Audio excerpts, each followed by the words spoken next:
नमस्कार दोस्तों, कैसे हैं आप सभी लोग। Fantasy talent hub YouTube channel में आप सभी लोगों का स्वागत है। दोस्तों, साउथर्न ब्रेव और ओवल इनविंसिबल के बीच में जो द 100 मेंस का मैच नंबर 19 खेला जाएगा ना, इस मैच में आपको सिर्फ और सिर्फ रिस्क लेना है 3 प्लेयर्स के ऊपर और आप ग्रैंड लीग में एक बेहतर रैंक के साथ में फिनिश कर जाओगे। अब वो कौन से 3 प्लेयर हैं जिनको रोटेट कर सकते हैं, इसके बारे में आज की इस वीडियो में डिटेल से बताऊंगा।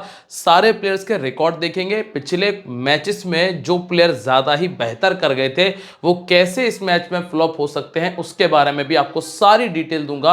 बस ये वीडियो को पूरा देख लेना, इसके बाद ही अपने कॉम्बिनेशन को तैयार करना। तो चलिए दोस्तों, शुरुआत कर लेते हैं। और सबसे पहले दोस्तों वेन्यू के बारे में डिस्कस करेंगे, लेकिन अगर आप लोगों ने चैनल को सब्सक्राइब नहीं किया है, fantasy talent hub YouTube channel को अभी सब्सक्राइब करो, साथ में ना बेल आइकन पर प्रेस कर देना और इसी के साथ में वीडियो के डिस्क्रिप्शन में जाकर टेलीग्राम ज्वाइन कर लेना, क्योंकि टेलीग्राम पर ही आपको टॉस के बाद सारे अपडेट्स मिलेंगे। कल ऑस्ट्रेलिया और साउथ अफ्रीका का वनडे मैच भी है, पॉसिबल है कि उसकी वीडियो दे दूंगा, लेकिन अगर वीडियो नहीं आता है तो डायरेक्ट उसका अपडेट भी आपको टेलीग्राम पर ही मिलेगा। तो इसीलिए टेलीग्राम ज्वाइन कर लेना, डिस्क्रिप्शन में कमेंट में आपको लिंक मिल जाएगा, जाइए जाकर क्लिक करके ज्वाइन कर लीजिए। अब बात कर लेते हैं सबसे पहले वेन्यू के बारे में। दोस्तों मैच होगा द रॉस बोवेल साउथहैम्पटन में। आपको विकेट के बारे में पता चल जाएगा जब आप वुमेन का मैच देखेंगे। अब इस मैदान के ऊपर ना टोटल 82 मैचेस खेले गए, जिनमें से 47 बार पहले बैटिंग करने वाली टीम ने मैच को विन किया है। एवरेज स्कोर लगभग 140 के आसपास आपको देखने मिल जाएगा। आखिरी मैच में 139 बनाया था साउथर्न ब्रेव ने, उसके पहले बर्मिंघम फोनिक्स ने 106 बनाया था। ये भी चेस हो गया और ये भी चेस हो गया था। लास्ट के जो दोनों मैचेस थे वो दोनों के दोनों मैचेस चेस करने वाली टीम ने आराम से जीत लिए। यहाँ पर ट्रेंट रॉकेट ने 126 बनाया था, वो भी चेस हो गया था। जब 116 बनाया मैनचेस्टर ने तो वो भी चेस हो गया। तो पिछले आखिरी जो 4 मैचेस हैं वो चारों के चारों मैचेस चेस करने वाली टीम ने जीत लिए। मतलब इस मैदान के ऊपर अगर आप सेकंड बैटिंग कर रहे हो तो आपको ज्यादा फायदा मिल रहा है। और ऐसा ही हमने वुमेन्स के रिकॉर्ड में भी देखा था कि पहली इनिंग में तो विकेट 10-10, 8-8, 9-9 गिर रहे थे, लेकिन सेकंड इनिंग में जो विकेट का रेशियो था वो 3, 5, 7 के आसपास का था। अब यहां पर क्या स्थिति है, यहां पर एक मैच में 7 विकेट गिरा, एक मैच में 8 विकेट गए, 15 हो गए। यहां पे सिर्फ एक ही विकेट गया, 16 हो गए, और यहां पर सिर्फ 3 विकेट गए, 19 विकेट हो गए। सेकंड इनिंग में सिर्फ हमें 19 विकेट ही देखने मिले हैं। मतलब इससे हमें यह तो क्लियर हो रहा है कि अगर बहुत ही ज्यादा गंदी बैटिंग ना हो तो आपको सेकंड इनिंग के बॉलर रखने की ज्यादा आवश्यकता है नहीं, इक्का दुक्का से काम चल जाएगा। या फिर बहुत तगड़ी गेंदबाजी हो तो ही आपको सेकंड इनिंग के ज्यादा बॉलर रखने, नहीं तो आपको एक मैक्सिमम 2 बॉलर, बहुत ज्यादा से ज्यादा 2 बॉलर से आपका काम चल जाएगा। क्योंकि दोस्तों यहां हर टीम के पास में आपको 5 से 6 बॉलर मिलते हैं। अब विकेट मिलना है किसी एक ही बॉलर को, अब एक विकेट कितने बॉलर को मिलेगा, एक विकेट को, एक ही बॉलर को। तो ज्यादा से ज्यादा यहां पे आपका काम करेगा लक, आपने जिस बॉलर को टीम में रखा है उसी को विकेट मिल जाए। वैसे तो हम रिकॉर्ड्स के बेसिस पे काम करेंगे, लेकिन अगर बाई चांस ऐसा होता है कि आपको सिलेक्ट करना है किसी एक ही बॉलर को, तो वो मैं आपको बताऊंगा कि वो कौन सा बॉलर हो सकता है। अब अगर हम बात करें पहली इनिंग की, तो यहां पर है दोस्तों 5 विकेट साउथर्न ब्रेव के चले गए थे, यहां 8 चले गए, 13 विकेट हो गए, 13, 7, 20 विकेट हो गए, 20 और 6, 26 विकेट हो गए। मतलब पहली इनिंग के अंदर लगभग 26 विकेट हमें देखने मिले, जहां पे आपका 2 से लेकर 3 गेंदबाजों के साथ में काम बन पाएगा। फर्स्ट इनिंग में जो विकेट मिले हैं 3 फास्ट बॉलर को, यहां पर भी 3 फास्ट बॉलर को, यहां पे 6 फास्ट बॉलर को, और यहां पर 5 विकेट जो है वो फास्ट बॉलर्स के खाते में रहे हैं। अगर हम स्पिनर्स की चर्चा करें तो 2 विकेट, 4 विकेट, यहां 0 है, और यहां पर 3 विकेट स्पिनर्स ने निकाले हैं। तो पहली इनिंग के अंदर फास्ट बॉलर और स्पिनर्स दोनों का लगभग इक्वल परफॉर्मेंस रहा है। सेकेंड इनिंग में जो ज्यादातर विकेट हैं वो सिर्फ फास्ट बॉलर्स के हैं। तो अगर आप सेकंड इनिंग में देख रहे हैं तो फास्ट बॉलर्स की तरफ चले जाओ, ज़्यादा अच्छा है, क्योंकि एक मात्र मैच ऐसा था जहां पे 2 विकेट स्पिनर्स ने निकाले थे। तो पहली इनिंग में तो आपको दोनों गेंदबाज फास्ट बॉलर स्पिनर जरूरी है। हालांकि एक क्वालिटी स्पिनर है राशिद खान, जो कि आपको अगर सेकंड इनिंग में भी बॉलिंग देता है तो विकेट के चांसेस बने रहेंगे। लेकिन पहली इनिंग में अगर आप कैप्टन वाइस कैप्टनसी की सोच रहे हो उन्हें, तो पहली इनिंग में बनाने में ज़्यादा फायदा है। अब इसके बाद स्कोर करने वाले प्लेयर्स, यहां पे आपको देखने मिला है नंबर 5 का प्लेयर स्कोर कर रहा था, यहां पे नंबर 4 का प्लेयर स्कोर कर रहा था, इसके पहले नंबर 3 और ओपनर ने स्कोर किया है। क्योंकि पिछले 2 मैचेस जो कि इसी साल के हैं, इन दोनों मैचेस में मिडिल ऑर्डर ने स्कोर किया, पावर प्ले में 2 विकेट 3 विकेट आए थे, मतलब नई गेंद के साथ में विकेट्स हैं। और अगर नई गेंद के साथ में विकेट्स हैं तो स्कोर करने वाला प्लेयर होगा मिडिल ऑर्डर का बल्लेबाज। तो अगर टॉप ऑर्डर में अच्छे बल्लेबाज नहीं है, एवरेज बल्लेबाज हैं, तो छोड़ दीजिए। अगर ज़्यादा ही अच्छे बल्लेबाज हैं कि मजबूरी है, छोड़ा नहीं जा सकता है, तो ही उनको टीम में रखना, नहीं तो कोई आवश्यकता नहीं। और अगर रिस्क ले सकते हो फिर तो बहुत अच्छी बात है। सेकेंड इनिंग में यहाँ पे नंबर 6 के प्लेयर ने स्कोर किया था, ग्राहम क्लार्क ने 2 विकेट पावर प्ले में आए। यहाँ पर ड्यूप्लोय ने स्कोर किया जो कि ओपन कर रहे थे। यहाँ पे नंबर 5 के प्लेयर ने स्कोर किया, यहाँ नंबर 6 के प्लेयर ने स्कोर किया। हालांकि पावर प्ले में विकेट्स नहीं थे, पावर प्ले में विकेट्स नहीं थे, बस इतना है कि नंबर 4 नंबर 5 के प्लेयर ने यहाँ सेकंड इनिंग में अपनी टीम के हाईएस्ट स्कोरर रहे हैं। मतलब जैसे ही एक विकेट गिरा है उसके बाद उन्होंने मैच को फिनिश कर दिया है। तो ये स्थिति रही है सेकंड इनिंग के अंदर। अब इतना कुछ मुझे बताने की आवश्यकता इसलिए है ग्राउंड से रिलेटेड, क्योंकि जब आप अपना पैटर्न तैयार करोगे, जब आप अपना टीम कॉम्बिनेशन तैयार करोगे, तो आपको पता होना चाहिए कि किस नंबर के प्लेयर आपके लिए ज़्यादा फायदेमंद है। पहली चीज़, बिल्कुल सेफ प्लेयर्स के साथ में अगर जाएं तो किस नंबर के प्लेयर, फिर कौन से बॉलर स्टार्टिंग में, नई गेंद के गेंदबाज, मिडिल ओवर्स के गेंदबाज या डेथ के, फास्ट बॉलर या स्पिनर्स, कौन ज़्यादा ज़रूरी है, ये क्लियर होना चाहिए। तब जाकर हम सही प्लेयर्स को टीम में पिक कर पाएंगे। अब अगर हम यहाँ पर देखें दोनों टीमों के पिछले 2 मैचेस, तो ओवल ने लास्ट मैच में 147 बनाया था, जिसे साउथर्न ब्रेव चेस नहीं कर पाई। इनके पास में विल जैक्स ने 37 का स्कोर किया था। शाकिब महमूद के 3 विकेट थे और जाम्पा के 2 विकेट थे। जाम्पा अभी इस टीम में नहीं है। फिर एलेक्स डेविस इस टीम में नहीं है। अकील हुसैन 3 विकेट नहीं है। आर्चर के 2 विकेट थे। फिर यहाँ पे जेम्स विंसी ने 50 किया, तो जॉर्डन कॉक्स का 46 था, सैम करन का 35, टॉम करन के 4 विकेट और सैम करन ने 2 विकेट निकालकर अपनी टीम को दिए थे। अब आप आ जाइए साउथर्न ब्रेव के प्लेइंग 11 पे। मैं आपको पहले यहाँ पे डायरेक्ट क्लियर कर देता हूँ कि कौन कौन से प्लेयर भरोसेमंद है।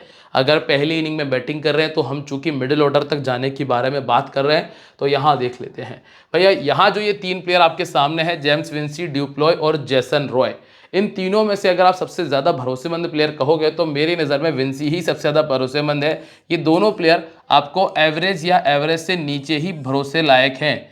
तो इसके बाद अगर परफॉर्मेंस की बात आती है तो आप ब्रेसवेल और लॉरी इवंस पर आकर रुक सकते हैं। जेम्स कॉल्सकर आपके लिए डिफरेंशियल का काम कर जाएंगे। हालांकि दोस्तों रिकॉर्ड्स वाइज अगर देखें तो इनका रिकॉर्ड तो बहुत अच्छा है, पर रिसेंटली ऐसी कोई खतरनाक पारी नहीं आई है कि जिसको देख के कह दो कि हाँ कैप्टन वाइस कैप्टन के पीछे भागा जाए। अब गेंदबाजी में इनके पास में कौन कौन मौजूद है? जोफ्रा आर्चर, जो कि नई गेंद से और पुरानी गेंद से गेंदबाजी कर लेंगे। मतलब नई गेंद से अगर विकेट है तो आर्चर और ताइमल मिल्स 2 कमाल के गेंदबाज हैं। इनके पास में जॉर्डन थॉमसन और जुड़ चुके हैं, जो कि डेथ ओवर में भी गेंदबाजी करके टीम को देते हैं। अब हम बात कर लेते हैं जरा वेन्यू रिकॉर्ड की। इस मैदान के ऊपर जैसे जेम्स विंसी ने 94 इनिंग्स में 22 बार 50 और 2 बार शतक लगाया है। चूंकि इतने सारे मैचेस खेले हैं तो इस विकेट को बहुत अच्छी तरीके से जानते भी हैं। तो जेम्स विंसी मेरे लिए एक बेहतर पिक रहेंगे। इसके बाद में ड्यूप्लॉय है, जिन्होंने 11 इनिंग में मात्र 191 रन बनाया, एवरेज है 24 का। जेसन रॉय ने 9 में 135 बनाया, एवरेज है मात्र 17 का। इन दोनों का रिकॉर्ड आप देख रहे हैं कि कैसा है, एवरेज से भी नीचे। इसके बाद आपको मिलते हैं जेम्स कॉल्स, जिन्होंने 4 मैच खेलकर 108 रन। ब्रेसवेल ने 1 में 30 और लॉरी इवंस ने 14 में 477, 48 का एवरेज। अब आप यहां आकर देख लीजिए कि मैं तुक्के नहीं लगाता हूं दोस्तों। ये सारी चीज़ें ना मैं आपको पहले भी कई बार दिखा चुका हूं, मुझे प्रूफ देने की ज़रूरत है नहीं वैसे तो। लेकिन आप अगर देखें, विंसी को छोड़ दें क्योंकि इन्होंने 94 मैचेस खेले, कितने 94 मैचेस, ऑलमोस्ट 100 मैचेस इस मैदान पर खेल चुके हैं। जब कोई व्यक्ति इतने मैच किसी ग्राउंड पर खेलेगा तो स्वाभाविक सी बात है उस विकेट को समझ लेगा। लेकिन उसके अलावा अगर आप देखें, ड्यूप्लॉय ओपन करते हैं 24 का एवरेज है, रॉय ओपन करते हैं 17 का एवरेज है। कॉल्स तो खैर नंबर 4 बैटिंग कर रहे हैं, चलो ज़्यादा मैच नहीं खेले। लेकिन आप देखें लॉरी इवंस, जो कि मिडिल ओवर्स में बैटिंग करते हैं, मिडिल ऑर्डर में बैटिंग करते हैं, 48 का एवरेज है, 3 50 और 1 शतक लगाया है। ऐसा क्यों हुआ है? ऐसा इसलिए हुआ है क्योंकि इस मैदान पर नई गेंद के साथ में विकेट आ जाते हैं और स्कोर करने वाला प्लेयर ज़्यादातर मिडिल ऑर्डर का होता है। हमने रिकॉर्ड्स में भी देखा है। अब इसके बाद आप गेंदबाजी की बात करें तो कॉल्स के पास में 4 विकेट है, ब्रेसवेल के पास में भी 4 विकेट है, जॉर्डन थॉमसन के पास में 2 में 2, डैनी ब्रिक्स के पास में 29 में 47 है, आर्चर के पास में 17 विकेट और ताइमल मिल्स के पास में 22 विकेट शामिल हैं। सबसे पहला नाम है जेम्स विंसी का। जेम्स विंसी जिनका सिलेक्शन परसेंटेज 47 है, अगर हम इस ग्राउंड के उनके एक्सपीरियंस की बात करें तो फिर आपके लिए जेम्स विंसी एक अच्छी चॉइस है, जिन्होंने 32 के एवरेज को मेंटेन किया है अपने 2025 के T20 कैरियर में और 10, 50 और एक बार 100 बनाया है। और पहले बैटिंग करते हुए भी रिकॉर्ड तगड़ा है। ऑर्थोडॉक्स गेंदबाजी के सामने ये 7 बार पहले आउट हो चुके हैं। सामने वाली टीम के पास में ऑर्थोडॉक्स बॉलर नहीं है, लेकिन हाँ, सैम करन ने 50 गेंदें डाली, 2 बार आउट कर दिया और राशिद खान ने 80 गेंद डालकर 2 बार आउट किया। स्ट्राइक रेट दोनों के सामने लगभग 120 का है, पर इतनी गेंद डालने के बाद अगर 2 बार आउट कर दिया है तो ये परेशानी नहीं है। तो ये जो प्लेयर है जेम्स विंसी, जिनको टीम में रखा जा सकता है। पर अभी के लिए मैंने ड्यूप्लोय को रखा है क्योंकि जो इनका रीसेंट फॉर्म चल रहा है वो बड़ा अच्छा है। 2 बार लगभग 50 के करीब है, 1 बार 25 बनाए, सिर्फ एक मात्र मैच जिसमें 0 पर आउट हुए। 2025 में इनका 27 का बैटिंग एवरेज और 3 50 है। अब बड़ी कमाल की बात यह है कि ओवल इनविंसिबल के सामने 4 मैच में महज 44 रन ही ये बना पाए हैं। तो अगर आप इस रिकॉर्ड को फॉलो कर रहे हो ना, तो फिर ये आपकी टीम में नहीं बन पाएंगे। राइट आर्म ऑफ स्पिन के सामने ये 4 बार पहले आउट हो चुके हैं, 17 का एवरेज है। विल जैक्स यहाँ पर हैं जो कि इस तरह की गेंदबाजी करते हैं। डी फेरारिया है, ये भी इस तरह की गेंदबाजी कर लेते हैं। फिर आते हैं जेसन रॉय। जेसन रॉय की तरफ मैं टीम में अगर जेसन रॉय को मैं टीम में रखता कब, जब ये पहले क्रिकेट खेल रहे होते, आज से लगभग 5 से 7 साल पहले। अब रॉय इतने रिस्की पिक हो चुके हैं, इतने रिस्की पिक हो चुके हैं कि कौन सी गेंद पर इनका विकेट चला जाए ये वो खुद भी नहीं जानते। नॉर्मली जब बल्लेबाज मैच खेलता है तो वो रेगुलर क्रिकेट खेलते हैं ना, जैसे अभी जेसन रॉय आजकल सिर्फ लीग क्रिकेट खेल रहे हैं कहीं जगह जगह जाकर, इसके अलावा उनका क्रिकेट बंद सा है। अब आप इनको खेलते हुए देखेंगे तो आपको लगेगा कि अब इस गेंद पर ये आउट हुए, क्योंकि बैट चलाने सिर्फ और सिर्फ बैट चलाने का काम चल रहा है। 31 इनिंग में 27 का एवरेज है और सिर्फ 790 रन बनाए हैं और 5 बार 50 से ऊपर का स्कोर किया है। हाल फिलहाल में रिस्की पिक है, अगर आपको रखना है तो आप रख सकते हैं, क्योंकि 50% लोगों ने तो ये रिस्क लिया भी है। राइट आर्म फास्ट बॉलिंग इनको दिक्कत देती है, 4 बार आउट हो चुके हैं। सामने वाली टीम के पास में कभी कोई फास्ट बॉलर तो नहीं है, पर राशिद खान ने इनको 2 बार आउट कर दिया और उम्मीद करूंगा कि राशिद खान ही इनको आउट भी कर दें। फिर आप आएंगे नंबर 4 पे, जहां आपको जेम्स कॉल्स मिलते हैं। और जेम्स कॉल्स की अच्छी बात ये चल रही है कि वो 25-30 आपको करके दे रहे हैं, प्लस आपको गेंदबाजी भी देते हैं। और जब आपको कोई प्लेयर गेंदबाजी और बल्लेबाजी दोनों टॉप ऑर्डर में आकर दे दे तो उसको छोड़ना एक तरह से बेवकूफ़ी ही है। 35 इनिंग में 33 तो विकेट है, प्लस 32 का बैटिंग एवरेज है। लेफ्ट आर्म मीडियम के सामने ये 4 बार पहले भी आउट हो चुके हैं, एवरेज है 13 का।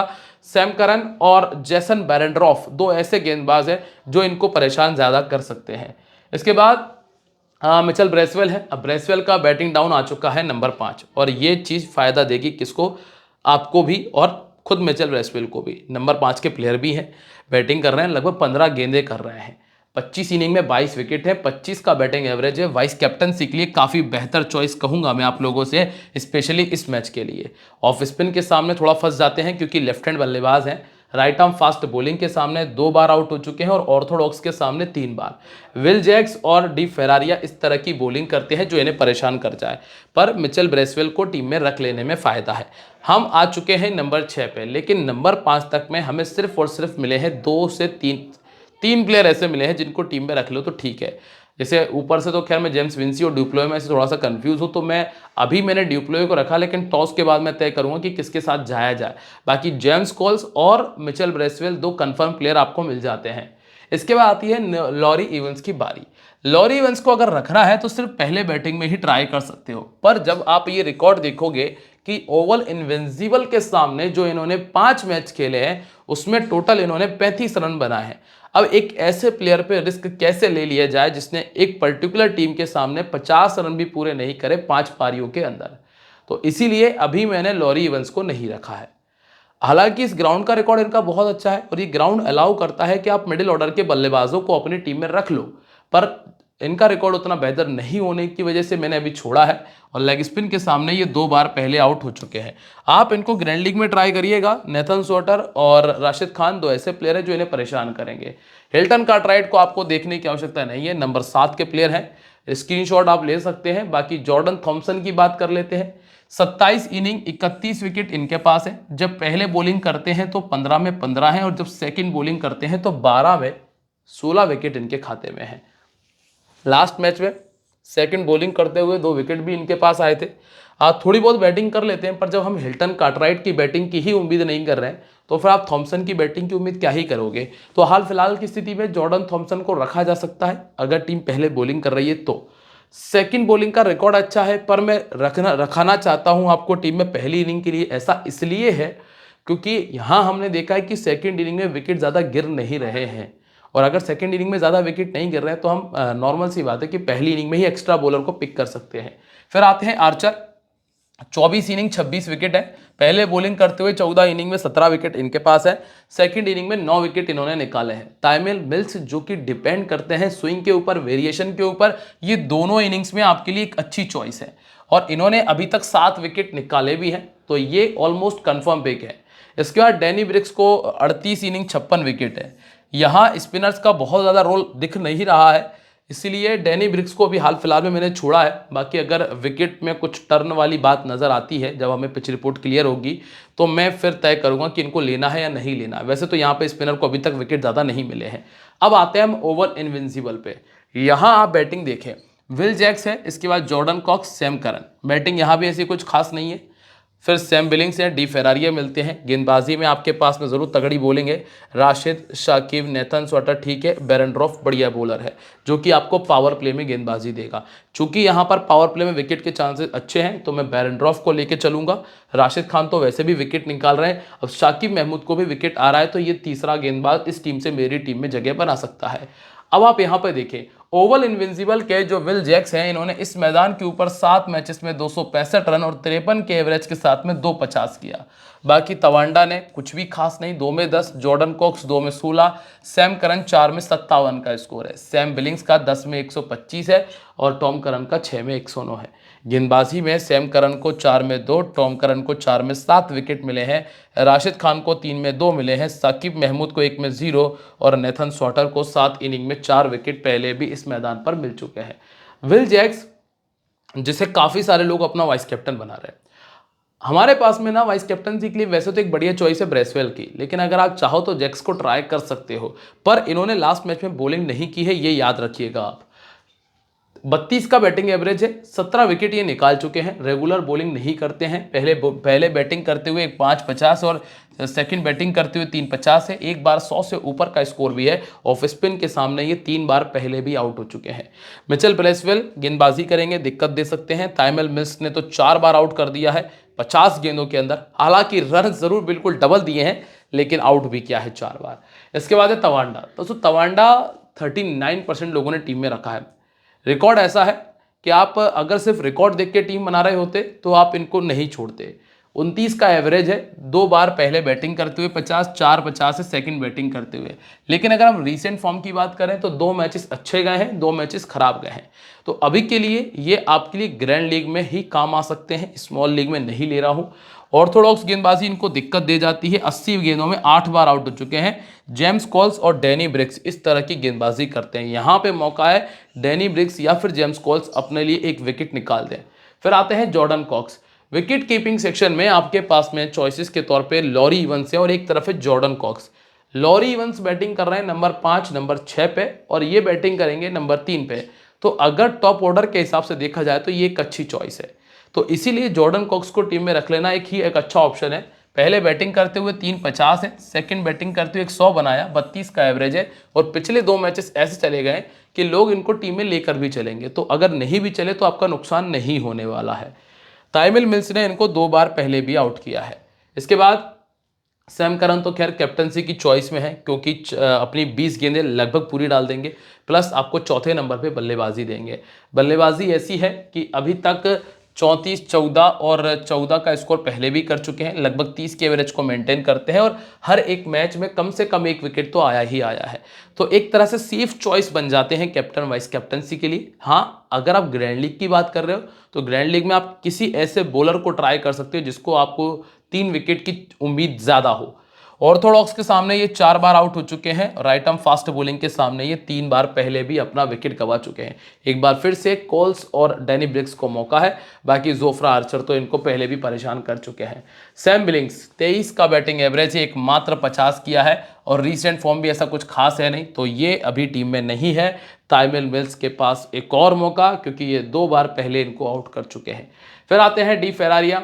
डी फेरारिया ने एक बार 63 बनाया था, पर अभी के लिए आपको इतनी आवश्यकता है नहीं, क्योंकि इस नंबर तक बैटिंग आना मतलब टॉप ऑर्डर का बिल्कुल फ्लॉप हो जाना है, और ऐसा सिर्फ और सिर्फ आपके ग्रैंड लीग में ही काम हो सकता है।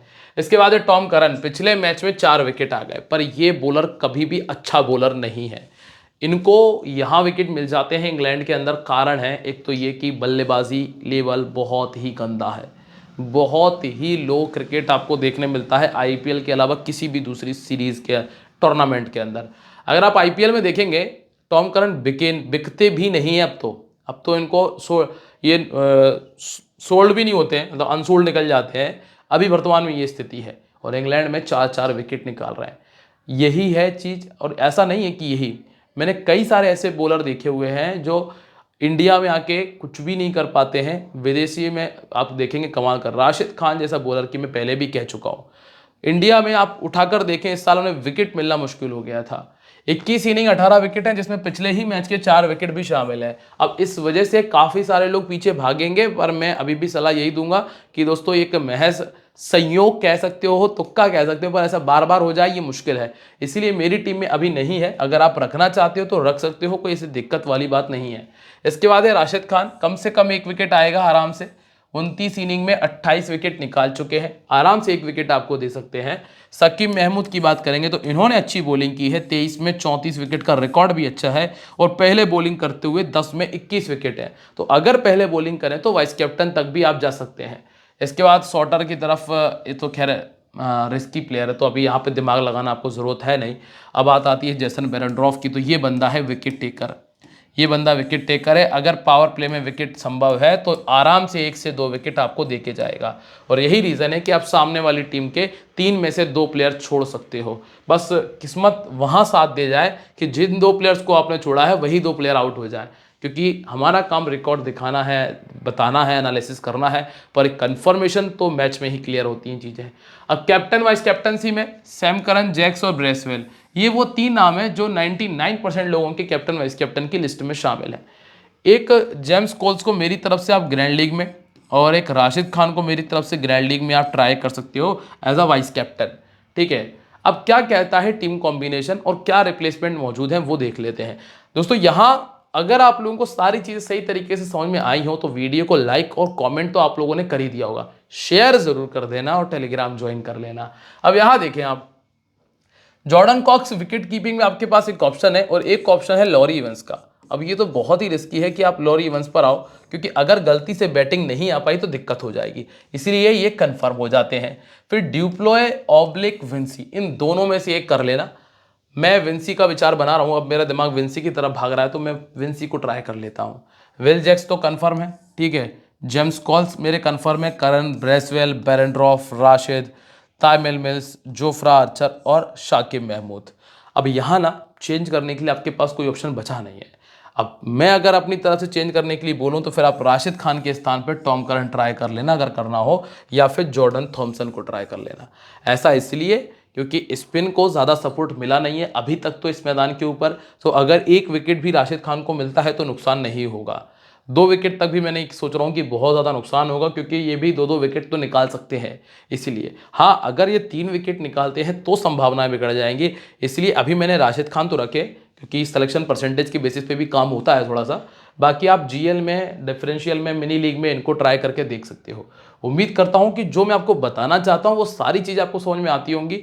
वीडियो को लाइक, कमेंट, शेयर तो करने के साथ में ये जरूर ध्यान रखना कि दिस गेम में बी हैबिट फॉर्मिंग और financially risky, so please play responsibly. मिलते रहेंगे आप लोगों से अपनी अगली वीडियो में दोस्तों, तब तक के लिए बाय। जय हिंद, जय महाकाल।